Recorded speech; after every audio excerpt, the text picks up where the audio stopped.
here with Phil Ice. Dr. Phil Ice is Director of Research and Development for the American Public University System.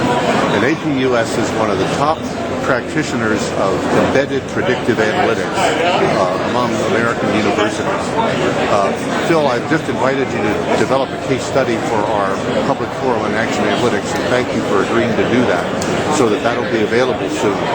But tell me, what's the basic driver for embedded predictive analytics at APUS? Whenever we take a look at the state of analytics, especially that involve around retention, progression, learning effectiveness, we see people wanting to use only the endpoint data that they have to look back retrospectively on what's happened. To be really effective, what we need to do is hit on what the learners are doing now and provide actionable intelligence on an ongoing basis that can actually help you with remediation.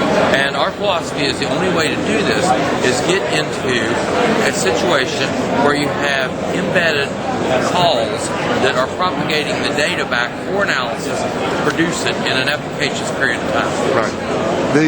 In the past, we've treated analytics in higher education like a once-in-a-time activity that we trot out every 6 months to show we can do it. But the impressive thing with what you and other institutions in the for-profit sector have done is to literally make this a part of the business culture every day. In fact, it's perpetual analytics, isn't it? Yes, it is. And we, our model right now, and we could do it more frequently if we wanted, but on a weekly basis right now, we provide an actionable report that shows all of our students from 1 to 77,000 ranked in order of their likelihood of not retaining and the ability to drill down to look at the individual cases and scenarios that affect that likelihood. You're at a wonderful degree of development now. What's your future plans? What are the next things that you're looking to do? Well, I think what's really necessary, and you can, we have a broad profile of demographic characteristics of students.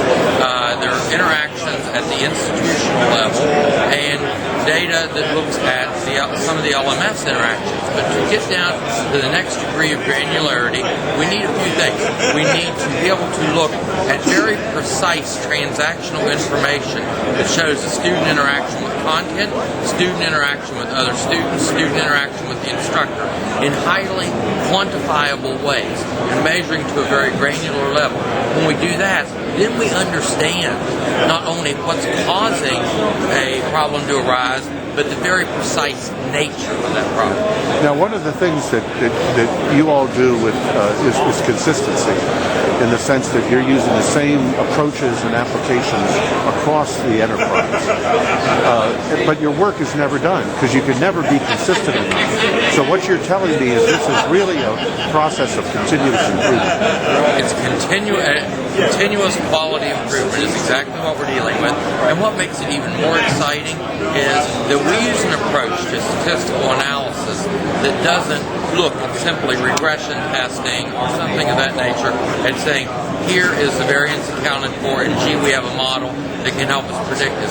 We use far more advanced techniques that are dynamic, and the models learn from themselves with the influx of new data, and as you act upon the variables in affecting retention, then that has to be factored into the equation too. Yes. Have you all ever thought about creating a line of business revolving around sharing these techniques with other institutions?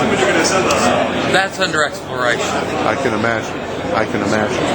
Well, this is Phil. This has been a very useful interview, and again, I want to thank you for agreeing to develop with us a case study that hopefully can be posted within a week.